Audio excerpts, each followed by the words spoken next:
สวัสดีครับผมอยู่กับรายการพิมพ์ทีวีนะครับผมวันนี้นะครับเป็นวันพ่อแห่งชาติโอ้ยเจ็บก็วันนี้นะครับเราก็จะพี่ผมก็ไปซื้อพวงมาลัยมานะครับผมก็เดี๋ยวกลับตอนร้านปิด3 ทุ่มแล้วก็เขาไปแมคโครกันนะครับและสิ่งที่ได้ซื้อกลับมาก็เป็นเนื้อหมูหลายอย่างที่เรากินกันตามปกติเวลาเราจัดแบบกินนอกบ้านอะไรนะครับกินที่บ้านนี่แหละแต่ว่ากินบนที่โต๊ะนอกบ้านอ่ะนั่นแหละอะไรนั่นแหละตัวผมเองอาจจะไม่มีโอกาสกินมันคือกุ้งล็อบสเตอร์กับปูอลาสก้าถ้าใครไม่รู้จักนะครับเดี๋ยวผมจะขึ้นให้นี่คือกุ้งล็อบสเตอร์นี่ตรงนี้นี่คือปูอลาสก้าตรงนี้แล้วเดี๋ยวเราไปดูตอนกินกันเลย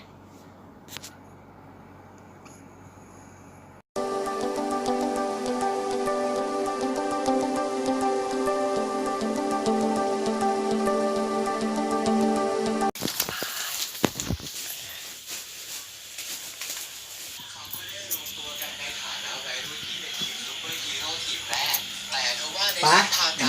ของเราเป็นพ่อครับ แข็งแรงมีสุขภาพที่ดี เป็นพ่อที่ดีกับลูกเอาไหว้กราบเท้าพ่อด้วยลูก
ตอนนี้นะครับพ่อกับแม่ไม่ไหวแล้วนะครับเหลือพี่ภูนะครับ ตอนนี้ซัดเข้าไปแล้วครับ ผมก็ไหวอยู่ครับ ปลาหมึกได้ไม่ย่างแล้วอีกตัวนึง เป็นยังไงบ้างครับ ถ้าชอบอย่าลืมกดไลค์ กดแชร์ ซับสไครต์ให้เรานะครับสำหรับวันนี้ขอลาไปก่อน สวัสดีครับ